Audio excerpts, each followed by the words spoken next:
안녕하세요. 기술가정과 교사 이인희입니다. 우리는 지난 시간에 청소년의 바람직한 의생활에서 타인을 배려하는 의생활을 실천하는 방법에 대해서 살펴보았죠. 옷차림의 TPO 기억할 거라고 생각을 하는데요.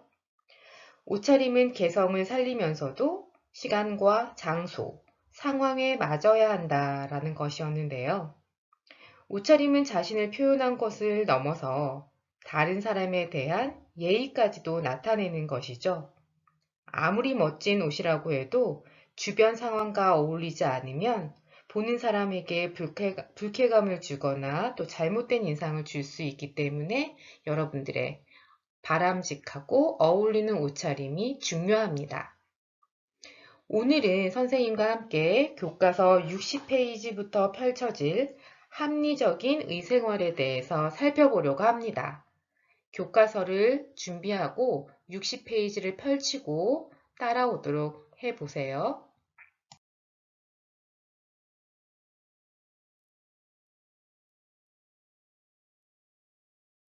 합리적인 의생활을 실천하기 위해서는 첫 번째, 의복 마련 계획을 세우는 것인데요. 의복 마련 계획이라는 것은 현재 가지고 있는 의복을 파악하여서 필요한 의복의 종류와 또 수, 마련 방법을 계획하는 것입니다. 이는 필요한 의복을 미리 파악하여서 충동 구매를 막고 그럼으로써 의복 구매 비용을 절감할 수 있습니다. 가지고 있는 옷을 잘 활용하여서 입을 수 있으므로 자원의 낭비 또한 줄일 수 있죠. 자, 그러면 합리적이고 바람직하게 의복을 마련하기 위해서는 어떠한 것들을 우리가 생각해 봐야 할까요? 바로 그 첫 번째가 경제적인 것인데요. 옷의 가격이죠. 이 옷의 가격이 적당한지, 그리고 내가 가지고 있는 다른 옷과 이것을 매치해서 입어봤을 때 조화를 이룰 수 있는지, 또 옷의 가격만큼 품질이 좋은지에 대해서 따져봐야겠죠. 그리고 관리에 대해서도 한번 생각해 봐야 되는데요. 세탁하기도 쉽고 또 보관하기도 쉬운 옷인지 생각해 봐야겠죠. 만약에 샀는데 너무 흰 옷이야. 더러움이 많이 타. 그러면 세탁을 자주 해야 되고 내지는 드라이 클리닝을 통해서 세탁소에 맡겨야 되는 일이 생긴다면 그 비용만큼도 우리가 생각해야 되는 부분이 되겠죠. 그래서 옷을 살 때에는 세탁이 쉬운 건지 또 보관하기에도 용이한지에 대해서 생각해 봐야 합니다. 또 이 옷을 샀을 때 우리 청소년들은 신체 성장이 급성장하는 시기인데요. 느리거나 줄여 입기가 가능한 옷인지에 대해서도 한번 생각해 봐야겠죠.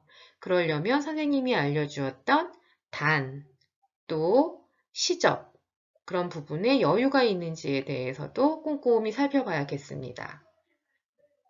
세 번째는 개성적인 측면인데요. 나의 기호와 개성을 잘 표현할 수 있는 옷인지에 대해서도 생각해 봐야 하고요.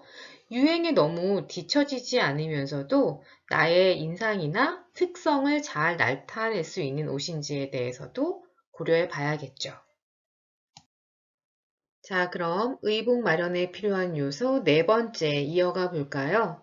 그 네 번째 요소는 예의적인 측면인데요. 디자인이 단정하고 다른 사람을 배려하는지에 대해서 생각해 봐야 하고 신분에 어울리고 또 착용 목적에 적합한가를 생각해 보자는 거죠. 우리 옷차림의 TPO 살펴봤던 것들을 여러분들이 생각하면 될 것 같습니다. 다섯 번째는 실용적인 측면인데요. 몸에 잘 맞고 전체적으로 모양이 바르고 보기 좋아야 함과 더불어서 품질이 좋고 바느질이 튼튼한지에 대해서도 살펴봐야 합니다. 올 방향이 바르게 놓여져 있는지, 무늬는 잘 맞아져 있는지, 또 시접과 단이 충분한지, 바늘땀이 고르고 튼튼한지, 또 장식이나 단추, 지퍼와 같은 것들이 잘 꼼꼼히 달려 있는지도 살펴봐야겠죠. 더불어서 이런 옷을 입었을 때 일상생활에서 편하게 입을 수 있는지에 대해서도 살펴봐야 합니다.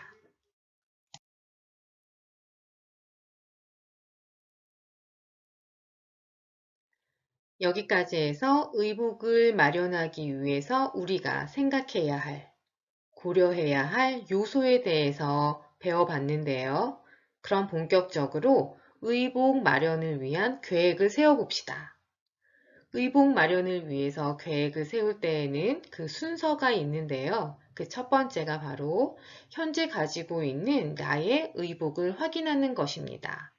내가 가지고 있는 바지는 무엇이고 몇 개가 있는지, 티셔츠는 무엇이고 어떤 종류로 몇 가지를 가지고 있는지, 또 그 외의 의복들도 몇 개의 어떤 용도의 것들이 있는지 확인해 보는 거죠. 그런 다음 필요한 의복을 선정하는 것입니다. 내가 가지고 있는 옷을 또 살 이유는 없겠죠?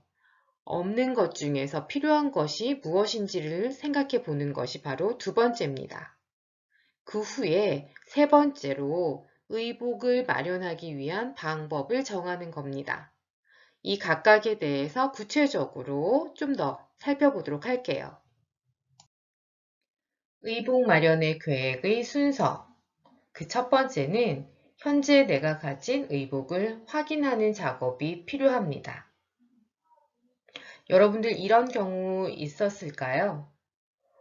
내가 옷을 사러 가서 마음에 드는 옷이 있어서 사가지고 왔는데 보니 집에 이와 비슷한 옷이 있는 거예요. 근데 그 옷이 있었더라는 것을 잠시 잊고 있었던 거죠. 내가 선호하는 스타일이 있어서 뭔가를 사러 갔을 때 그와 비슷한 것들을 자꾸 고르게 되는데요.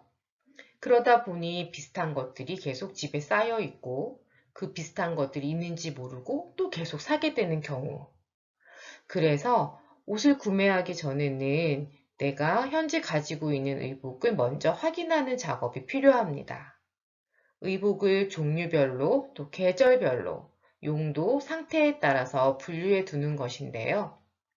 내가 가지고 있는 옷의 상의가 어떠한 것들이 몇 벌이 있는지, 하의에는 어떤 종류로 몇 벌이 있는지, 또 외투는 무슨 종류로 몇 벌을 가지고 있고, 또 속옷은 어떤 종류로 몇 벌을 가지고 있는지 확인해 둡니다. 그리고 여름철 또 겨울철 옷 구분해 줘야 되고요. 봄, 가을용 옷도 어떠한 것들이 있는지 한번 살펴봐야겠죠. 그 후에 그 옷들의 상태가 양호한지 아니면 간단한 수선과 손질을 통해서 다시 입을 수 있는 건지 그렇지 않으면 아예 버려야 하는 옷인지에 대해서도 생각해 봐야겠죠. 버려야 하는 옷은 버려주고 그에 맞는 옷을 또 구매해야 되는 거고요. 그렇지 않고 간단하게 단추를 단다거나 트어진 부분을 바느질로 꿰매서 입을 수 있는 것이라면 수선을 통해서 다시 입을 수 있도록 하는 것이 바람직하죠. 그리고 현재 가지고 있는 의복의 다양한 활용 방법도 생각해 봐야 합니다. A라는 상의와 B라는 하의를 매번 조화를 이루어서 입었다고 한다면 C라는 하의와 또 A라는 상의를 매치해서 그 조화로 또 한번 입어보는 거죠. 또 더불어서 장식품 또 소품 같은 것들을 이용해서 그 옷을 다양하게 다른 각도에서 바라볼 수 있거나 다른 각도에서 활용할 수 있도록 조화를 이뤄보는 것도 중요합니다. 현재 가지고 있는 의복을 확인하기 위해서 의복을 종류 또 계절별, 용도별로 한번 분류해 보자라고 했는데요. 그 의복 목록표, 다시 말하면 의복 마련을 위한 계획표를 화면에 선생님이 예시를 한번 제시해 봤어요. 여러분들이 가지고 있는 의복을 정리하여서 그 수량과 상태를 파악해서 이 계획표를 또는 목록표를 마련해 보는 건데요.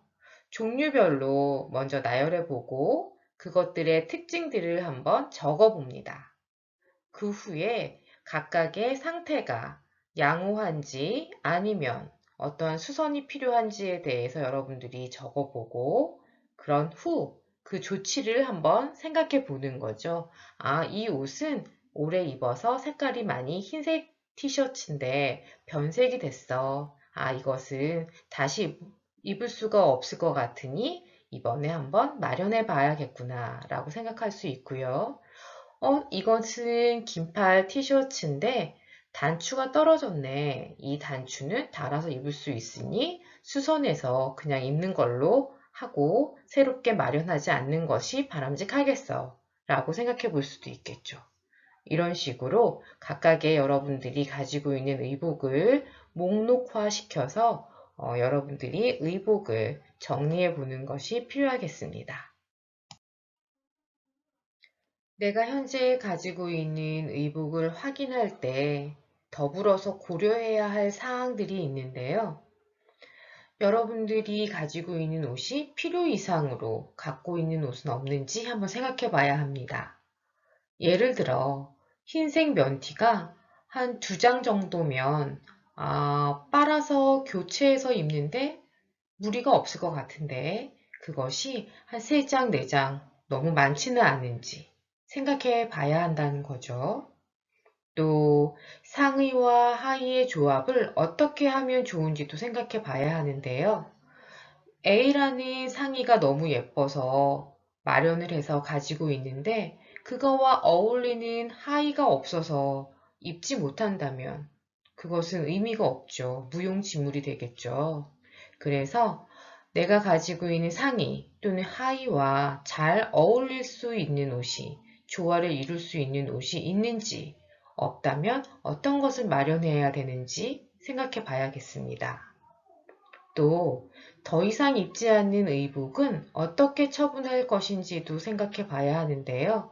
내가 더 이상 입지 않는 옷을 재활용을 통해서 다른 것을 만들어서 활용할 수도 있고요. 또 아니면 그것을 내가 아닌 타인에게 나눠줄 수도 있는 거 생각해 볼 수 있겠죠. 현재 입지 않으면서 그대로 보관만 하고 있다라고 한다면 내 집의 장소만 차지할 뿐이죠.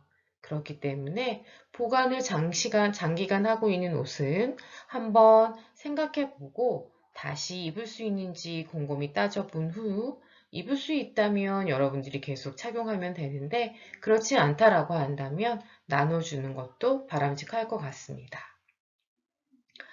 계절이 바뀌어서 당분간 착용하지 않은 의복은 어느 곳에 보관할지에 대해서도 생각해 봐야겠죠. 지금 현재 우리가 봄인데요, 계절이. 봄에 맞는 옷들로 여러분들의 옷장, 현재 입는 옷들로 구성이 되어 있을 것입니다. 나머지 겨울철 옷, 아직 여름은 다가오지 않았으니까 여름철 옷, 이것은 현재 있는 옷장에 같이 보관하는 것이 아니라 가능하다면 장소가 있다라고 한다면 다른 곳에 통풍이 잘 되고 또 보관이 용이한 곳에 자리하는 것이 바람직하겠죠. 이처럼 어떻게 보관할 것인지에 대해서도 생각해 봐야겠다라는 것입니다. 의복 마련 계획의 순서 그 첫 번째였던 현재 가진 의복을 확인하는 것에 대해 살펴보았고요. 지금부터는 두 번째, 필요한 의복을 선정하는 것에 대해서 생각해 보도록 하겠습니다. 앞서서 현재 가진 의복을 다 확인해 보고 봤더니, 이제 이 옷이 필요하구나 라는 게 여러분들 계획상에 떠오르겠죠. 그랬을 경우에 예산을 고려하여서 내가 가지고 있는 용돈 범위 내에서 마련한 의복의 종류와 개수를 정해야겠죠.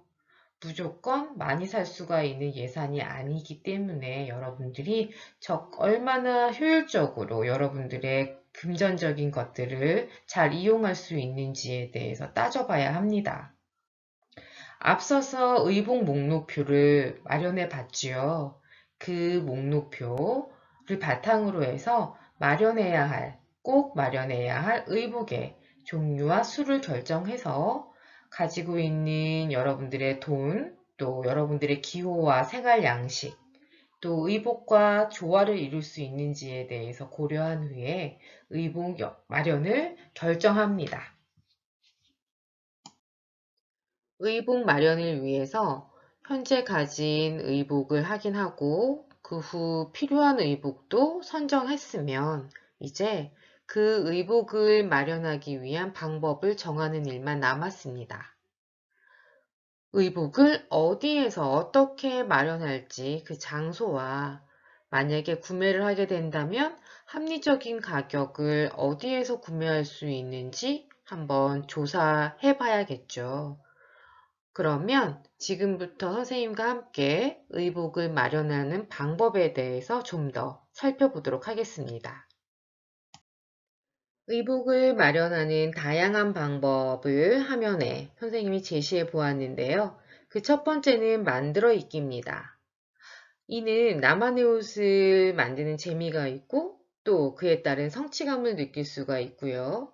내가 만들기 때문에 비용을 절약할 수 있고 또 나의 체형에 잘 맞는 옷을 마련할 수 있다는 장점이 있습니다.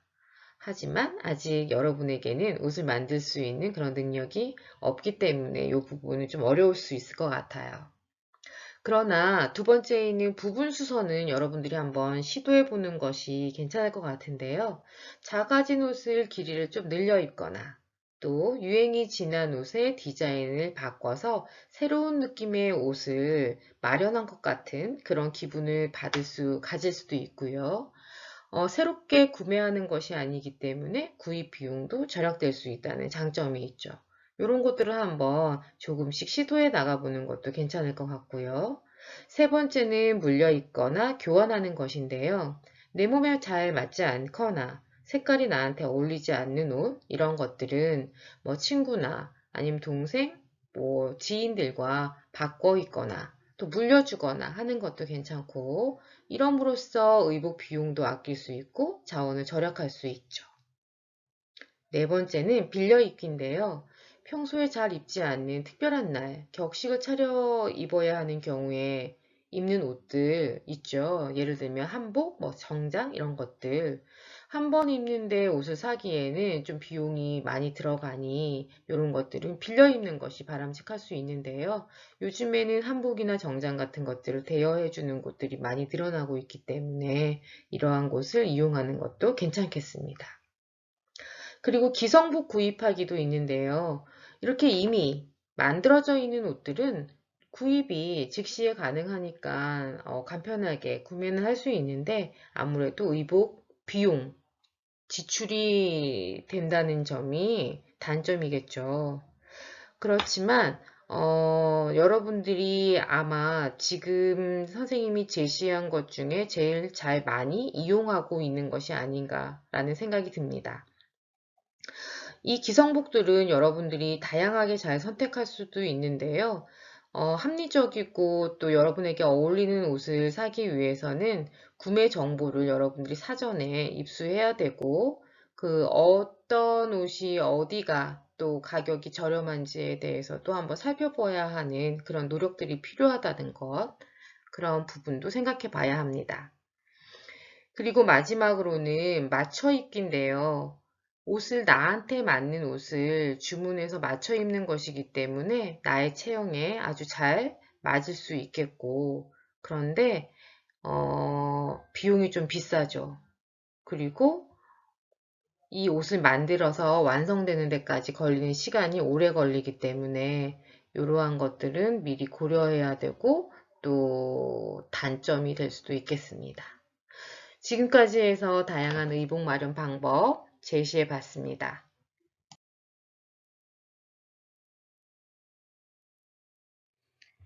여러분들이 현재 가지고 있는 의복을 확인하고 그 후에 꼭 필요한 의복을 선정한 다음에 의복 마련 방법까지 정했다면 그 의복 마련 방법 중에서 빌려 입거나 또 수선해 입는 것이 아닌 기성복을 구입해야겠다라고 결정했다면 그 의복을 바르게 구입하는 방법에 대해서 지금부터 알아보려고 합니다.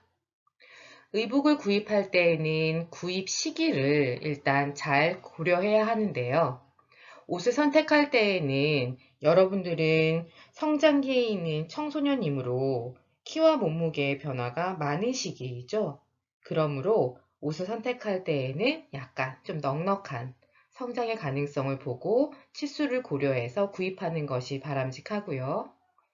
옷차림의 TPO에서도 배웠던 것처럼 옷을 선택할 때에는 계절에 맞는 옷을 선택해야겠습니다. 더불어서 자신이 현재 가지고 있는 옷을 파악한 다음에 그 옷과의 활용도도 조화를 잘 이루어낼 수 있는 옷인지에 대해서 고려한 다음 구입을 해야겠죠.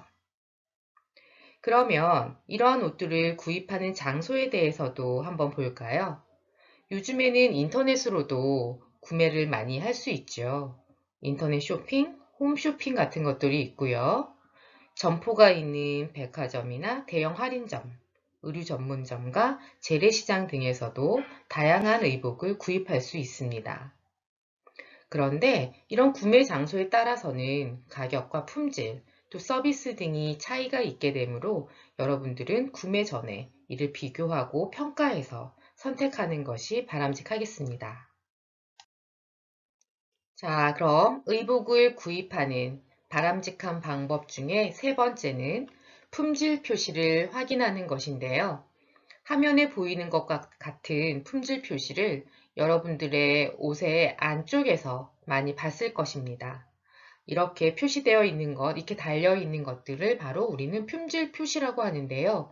이는 소비자의 올바른 선택을 돕기 위해서 의복 품질에 대해서 기본 정보를 제공하고 있는 것이니까 우리 소비자들은 꼼꼼히 살펴서 선택해야겠죠.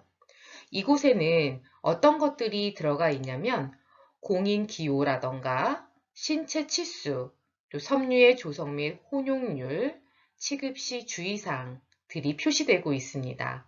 이런 취급상 주의사항을 꼼꼼히 확인한 후에 의복을 구입해야 하는데요. 하나씩 살펴보도록 하겠습니다. 자, 그럼 품질 표시에서 우리가 또 꼼꼼히 살펴봐야 할 두 번째, 신체 치수인데요. 여러분들이 의복을 구매하겠다라고 결정을 했다면 내 몸에 잘 맞는 치수인지 살펴보는 것이 중요하겠죠. 이 치수는 바로 이 품질 표시에서 이곳에 위치하고 있는데요. 이는 표준화된 치수 규격에 따라서 표시를 하고 있는데 남녀별 또 나이별, 의복의 종류별 등으로 구분하여서 치수 규격을 정하고 있습니다. 그리고 가슴 둘레나 허리 둘레 또 엉덩이 둘레, 신장 같은 것들의 기준을 표시하고 있으니 이 부분을 보고 구매하는 것이 바람직하겠죠. 품질 표시 세 번째는 섬유의 조성 및 혼용률인데요. 우리 이 또한 꼼꼼히 살펴서 의복을 구매해야 하는데 바로 이 위치에 표시가 되어 있네요.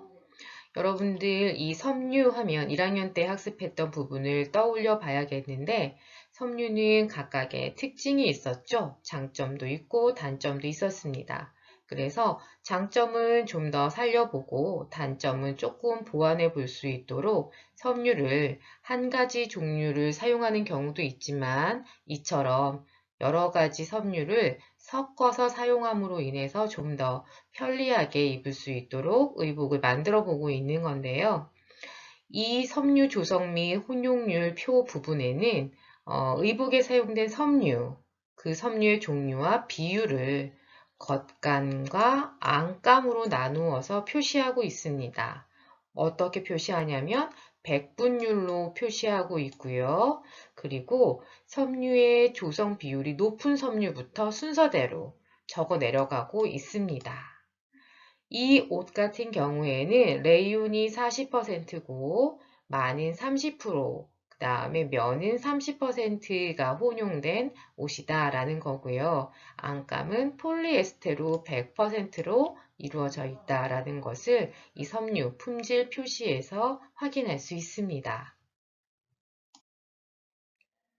우리 앞서서 공인 기호에 대해서 살펴보았었죠. 첫 번째로 어떠한 기준에 합격한 제품에 대해서 공공기관에서 인증한 마크를 부여하고 있는 건데요. 이 섬유의 조성 및 혼용률 이곳에서도 이 공행기호를 사용하고 있는 것들을 여러분들이 볼 수 있습니다. 아래의 마크를 한번 살펴볼까요? 첫 번째 순모 마크. 이 순모 마크는 모가 99.7% 이상이 함유되어 있는 섬유에 부착되는 마크입니다. 그러면 모의 함량이 99.7%까지는 안 가지만 한 50% 이상이 머무르고 있다. 이런 거는 모 혼방 마크를 부착합니다. 요 마크죠. 순면이 100%다. 면 100%로 이루어져 있다. 전체가 면이다 하는 것은 바로 이 순면 마크, 코튼이라고 표시되어 있는 이 마크를 부착할 수 있도록 인증을 하고 있고요. 순견 마크는 여러분 견을 우리 영어로 실크라고 하죠. 그래서 이 S 표시가 가운데에 표시되어 있는 이 마크는 바로 견이 100%로 만들어져 있는 순견 마크의 섬유에 부착되고 있습니다.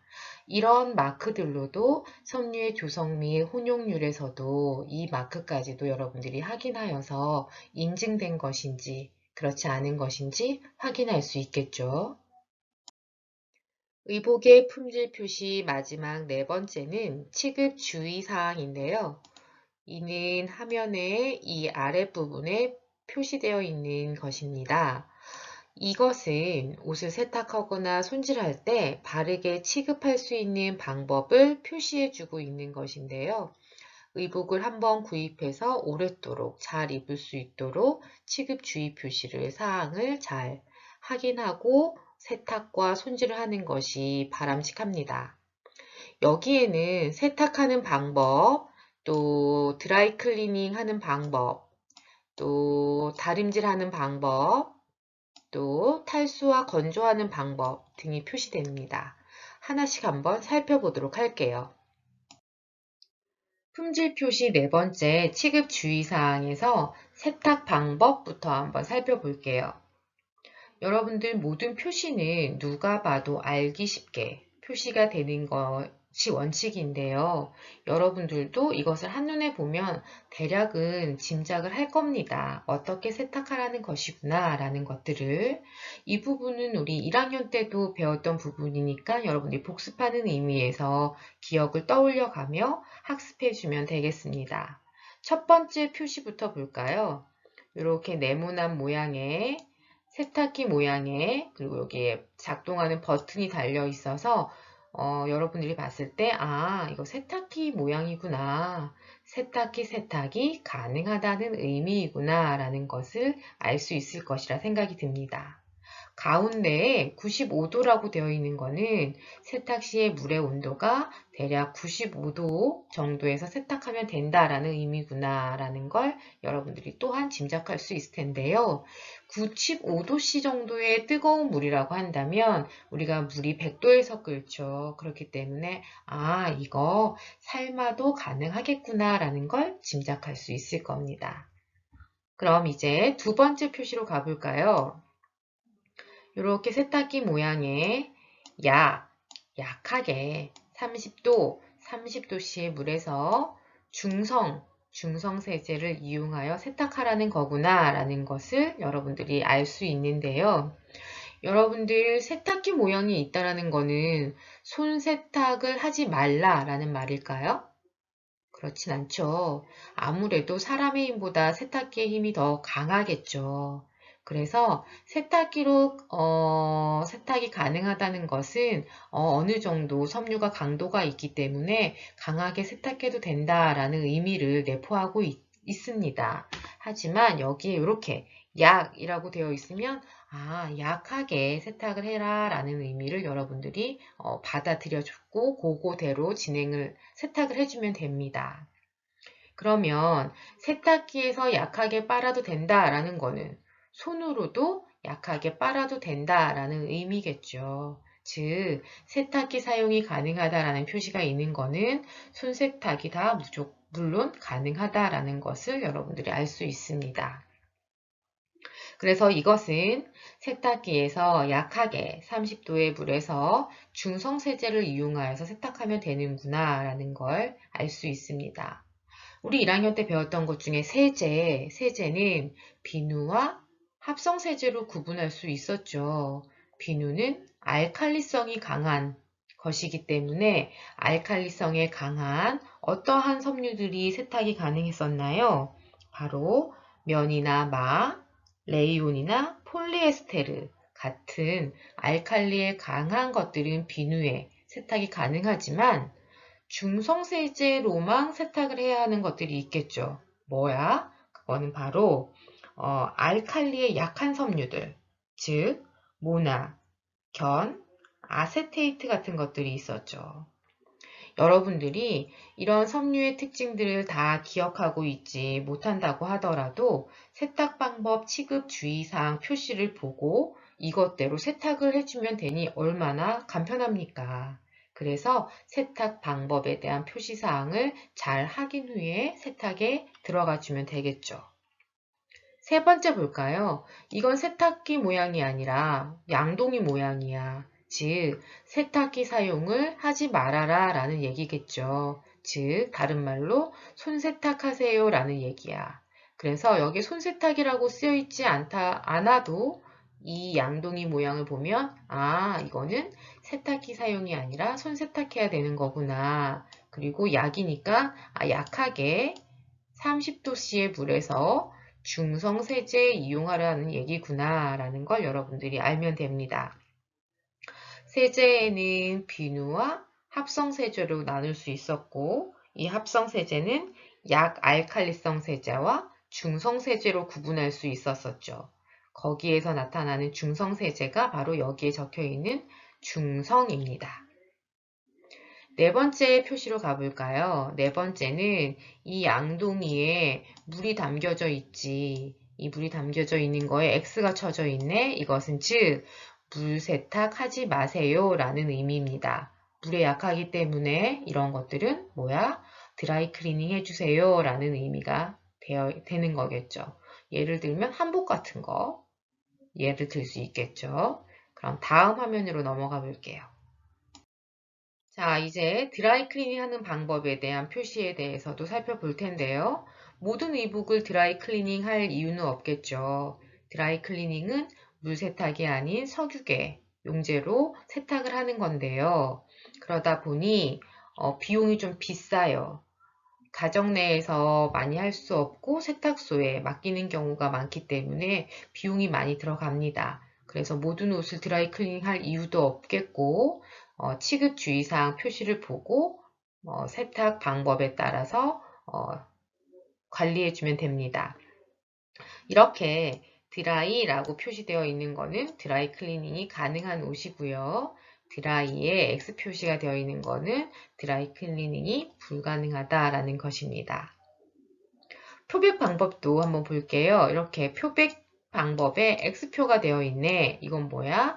표백제 사용을 하지 말아라 라는 표시라는 것 여러분들이 주의해서 보고 세탁 시에 유의해야 합니다. 자, 그럼 취급 주의사항에서 탈수와 건조하는 방법에 대한 표시도 살펴볼게요. 첫 번째 그림을 보면 이렇게 빨래를 비틀어 짜는 모양을 하고 있죠. 이것은 손으로 약하게 비틀어 짤 수 있고 단시간 탈수를 해도 된다라는 것입니다. 강하게 짜거나 완전히 많이 비틀거나 또 탈수기에서 강하게 탈수를 오래 하면 되지 않는다라는 얘기겠죠. 두 번째 그림은 이 햇빛 모양이네요. 햇빛, 태양에다가 건조시켜도 되는데 옷걸이에 걸어서 햇빛에 건조시켜도 됩니다. 라는 표시입니다. 그런데 이 옆에 있는 그림은 햇빛 모양이 있는데 거기에 이렇게 그림자가 그려져 있는 모양을 하고 있지요. 이것은 그늘을 의미합니다. 그늘에서 뉘어서 건조를 시켜라 라고 하는 표시입니다. 이렇게 여러분들이 탈수와 건조도 취급상 주의 표시를 보고 그거에 맞춰서 행해주면 되겠습니다.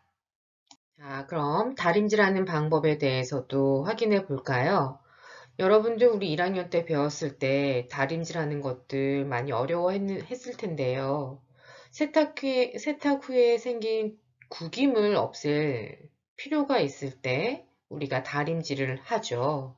그럴 때 모섬유는 어떻게 하라고 했어요? 면 헝겊을 덮고 다리고 혼방한 옷감은 열에 약한 섬유를 기준으로 해서 다림질을 한다라고 했었죠. 그런데 이런 거 저런 거 다 기억 못해. 그랬을 경우에 바로 취급주의사항 표시 이것을 보고 여러분들이 이거대로 다림질을 해주면 되겠죠. 첫 번째 그림을 봤더니 다리미 그림에 80에서 120도라고 되어 있네요. 이런 것들은 바로 우리가 배웠던 거 떠올려 보면 재생섬유나 합성섬유가 이에 해당이 될 텐데요. 80에서 120도의 열로 다림질이 가능하다라는 걸 표시하고 있는 것입니다. 그러면 그 옆에 그림은 좀 높네요. 140에서 160도로 다림질을 해도 됩니다. 라는 표시인데요. 이런 것에는 견직물이나 무직물이 해당했었죠. 그런데 우리가 잘 기억하고 있지 못해도 취급주의사항 표시를 보고 그대로 따라주면 되겠죠. 아주 편리하죠. 옆에 있는 그림 볼게요. 요건 조금 다르네요. 바로 여기에 다리미 밑에 물결 표시가 있어요. 이것은 뭐냐면 바로 헝겊을 의복의 위에 덧대고 다림질 하세요 라는 겁니다. 이러한 경우에는 모섬유가 이런 경우에 해당된다라는 거 여러분들이 기억하고 있을 거라고 생각이 들고요. 옆에 다리미 모양을 봤더니 온도가 더 높아졌어요.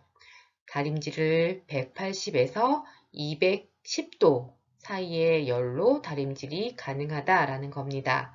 여기에는 면직물이나 마직물이 해당이 되는 거 여러분들이 복습의 의미로서도 상기시키고 다시 한번 이 다림질 방법의 취급 주의사항이 왜 필요한지에 대해서도 한번 생각해 보는 시간 가져보았습니다. 자, 그러면 지금까지 의복을 구입하는 방법에 대해서 배워봤고, 지금부터는 의복을 우리가 구입할 때 고려해야 할 사항들을 여러분들이 잘 알고 지키고 있는지 질문을 통해서 한번 확인해보고 알아보도록 하겠습니다. 여러분들 의복을 구입할 때에는 일단 착용감을 잘 입어보고 여러분들이 선택해서 착용감에 불편한 점은 없는지 따져봐야겠죠. 그래서 입어본 다음 앉았을 때 불편하지는 않은지 또 허리를 굽혔을 때 불편하지는 않은지 팔다리를 움직였을 때 불편하지는 않은지 너무 꼭 끼거나 헐렁하지는 않고 치수가 나한테 잘 맞는지를 확인해야 합니다. 착용감과 더불어서 디자인도 무시 못할 사항이죠. 그래서 여러분들이 옷을 고를 때에는 학생 신분에 어울리는 디자인인지 또 디자인이 나의 체형과 얼굴에 잘 어울리는지 가지고 있는 옷들과는 조화를 이루는 디자인인지 입어야 할 때와 장소, 상황을 고려한 디자인인지 따져봐야겠죠. 자, 그리고 또한 옷이 잘 만들어졌는지 바느질도 꼼꼼히 살펴보아야겠지요.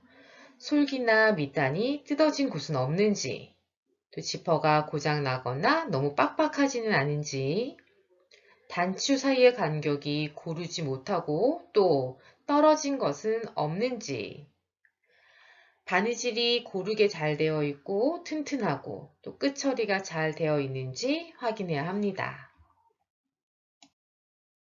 자, 의복을 구입할 때 우리가 고려해야 될 사항 마지막 마름질인데요. 마름질은 옷감이나 목재를 치수에 맞게 재거나 자르는 일을 얘기합니다. 이 마름질이 잘못되었을 경우에는 옷감에 무늬가 있을 때 그 무늬를 살리지 못하고 무늬가 반쪽짜리가 된다거나 내지는 그 무늬와 무늬가 겹쳐지는 부분이 제대로 하나의 무늬로 완성되지 않는다거나 할 수가 있어서 옷의 완성도를 떨어뜨리죠. 그래서 우리는 옷을 구매할 때 옷의 무늬와 결이 잘 맞게 이어졌는지 확인해야 되고 시접이 충분하게 있어서 우리가 늘려서 입을 수 있는지도 확인해 봐야 됩니다. 우리 청소년은 급성장기에 있기 때문에 성장의 가능성을 보고 항상 여유분이 있는 옷을 구매하는 것이 바람직하다라고 했었죠.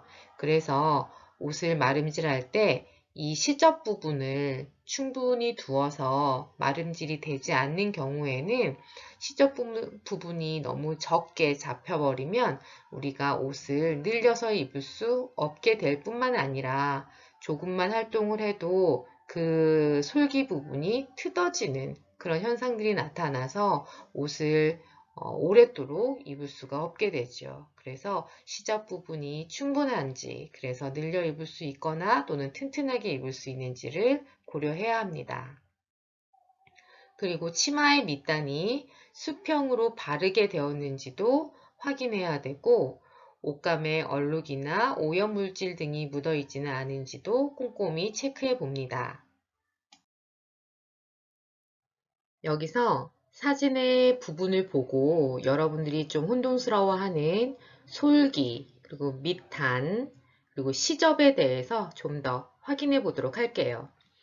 선생님이 지금 화면에 표시하고 있는 바로 이 부분이 바로 솔기가 되겠습니다. 솔기는 두 장의 천을 맞대어 이어 놓은 부분, 이 부분을 바로 솔기라고 하죠.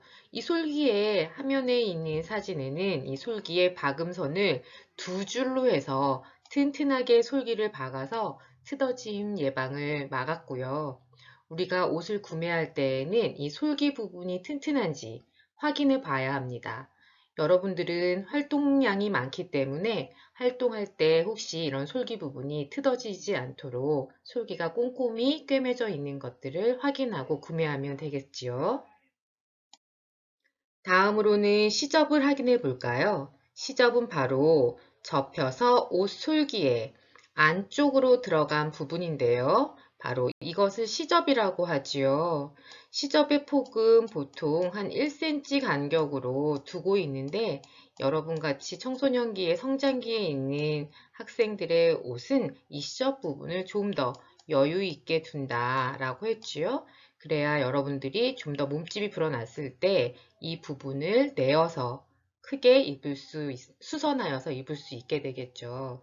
이런 부분도 시접에 여유분이 있는지 또 여러분들이 확인하고 구매하면 바람직하겠습니다. 마지막 밑단 확인해 볼까요? 단자가 끝 단자라고 했지요. 치맛단이나 바지단 또는 윗옷의 아래쪽 끝부분, 그 부분이 이렇게 안쪽으로 올려서 접힌 부분, 이 부분을 바로 우리는 단이라고 얘기합니다. 이런 부분도 여러분들 키가 클 수 있는 성장기에 있기 때문에 단 부분이 좀 더 여유분이 있어서 내어서 수선하여서 입을 수 있으면 바람직하겠습니다. 그래서 여러분과 같이 성장기에 있고 활동량이 많은 청소년기에는 단에 여유가 많은 옷, 또 시접에 여유가 많은 옷, 이러한 것들을 선택하는 것이 바람직하고요. 또한 활동량이 많기 때문에 어때요? 신축성이 좋은 옷을 입는 것이 바람직하다라고 볼 수 있습니다. 여기까지 해서 오늘의 수업 내용은 마쳤고요. 그럼으로 인해서 우리 의생활 파트도 또 마무리가 되었습니다. 다음 시간에 여러분들 수행평가, 두 번째 수행평가 이어서 진행을 할 텐데 우리 첫 번째 수행평가 했었던 식행동 분석 기억나지요? 그 분석에 대해서 선생님이 여러분에게 오늘 피드백 시간을 잠시 갖고 오늘의 수업을 최종적으로 마무리하고자 합니다. 첫 번째 수행평가였던 나의 식행동 이야기를 여러분들이 나름대로 노력을 해서 책자로 엮어서 선생님한테 제출을 했는데요. 물론 아주 훌륭한 친구들도 많았고요. 그렇지 못한 학생들도 있었습니다. 선생님이 여러분에게 공유하려고 하는 이 책자는 나름대로 많은 노력을 한 책자이기에 여러분과 함께 공유하면서 앞으로 있을 여러분들의 수행평가에도 어떻게 하면 좋은 결과를 얻을 수 있을지에 대해서 생각을 함께 해보고자 합니다. 선생님이 처음에 제시했던 목차의 순서대로 첫 번째 영양소 분석부터 시작하고 있는데요. 이 영양소 분석은 하루 동안 먹은 음식을 적어보고 그중 한 끼를 선정해서 함유된 영양소를 분석해 보는 것이었죠. 그래서 이 학생의 경우에는 자신이 먹은 한 끼를 사진과 함께 기록을 해 봤습니다. 선생님이 자신의 책자를 사진도 준비해보고 예쁘게 표시도 해보면서 풍성하게 가꿔보세요 라고 했더니 이렇게 많은 노력을 하는 것들을 보여주고 있죠. 그 후에 아침, 점심, 간식, 저녁 이렇게 먹은 것들을 적어보고 그 중에 한 끼인 저녁 식사를 분석을 아래 해봤습니다. 주요 식품으로 오리, 미역, 또 브로콜리, 돼지 껍데기, 양배추 잡곡밥을 먹었고 그러한 것들은 각각의 영양소들을 이렇게 표시하고 있죠. 그리고 이 영양소들이 하는 기능에 대해서도 이 페이지에 잘 영양소를 나열한 후 그 영양소의 기능도 첫 번째 주요 영양 기능, 두 번째 기능까지도 잘 나열하고 있습니다. 그리고 세 번째 영양소 보충에서 내가 먹은 음식에서 부족한 영양소를 한번 찾아보고 그 영양소가 몸에 어떤 영향을 주는지도 조사하고 부족한 영양소를 보충하기 위해서 먹어야 될 식품에 대해서도 알아보라고 했었죠. 그래서 부족한 영양소에 대해서도 나열해보고 그것들이 몸에 끼치는 영향도 나열해보고 그리고 영양소를 보충하기 위해 먹어야 하는 음식들도 열거하고 있죠. 그 후에 4번에 식생활 문제점으로 넘어갔죠. 식생활 문제점으로 가서 내가 나의 식생활을 스스로 한번 평가해보는 시간을 갖고 그런 후 현재 나의 식생활 중 내가 잘하고 있는 점, 고쳐야 할 점, 개선해야 할 방안도 잘 나열했습니다. 이러한 분석 후 나의 식생활 목표를 지킬 수 있는 한도 내에서 목표를 설정하여서 목표도 잘 설정해 놓고 있죠. 그리고 또한 선생님이 제시했던 부록인 우리 함께 나도 영양 선생님 활동했던 그 활동지도 첨부해 놓고 있습니다.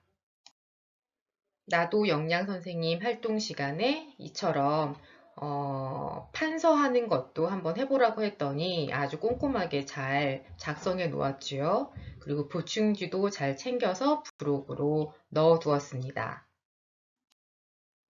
이렇게 해서 책을 엮은 책을 쓴 이 느낀 점에 대해서도 구체적이고 또 풍성하게 잘 기록해 주었습니다. 그래서 선생님은 이 학생에게 책장의 맨 뒷장에 최고예요 표시를 이렇게 5개 찍어 주었죠. 여기까지 해서 첫 번째 수행평가에 대해서 어떻게 하면 좋은 결과를 얻을 수 있을지 그리고 수행평가의 방법은 무엇이었고 여러분이 어떤 것을 느껴야 하는지에 대해서 한번 다른 친구의 것을 통해서 한번 엿보았습니다. 여러분들도 두 번째 수행평가에서는 좀 더 좋은 평가 결과를 얻을 수 있도록 많이 노력해 주었으면 좋겠고요. 다음 시간에는 교실에서 만나서 수행평가 이어가도록 하겠습니다. 그럼 여기서 안녕!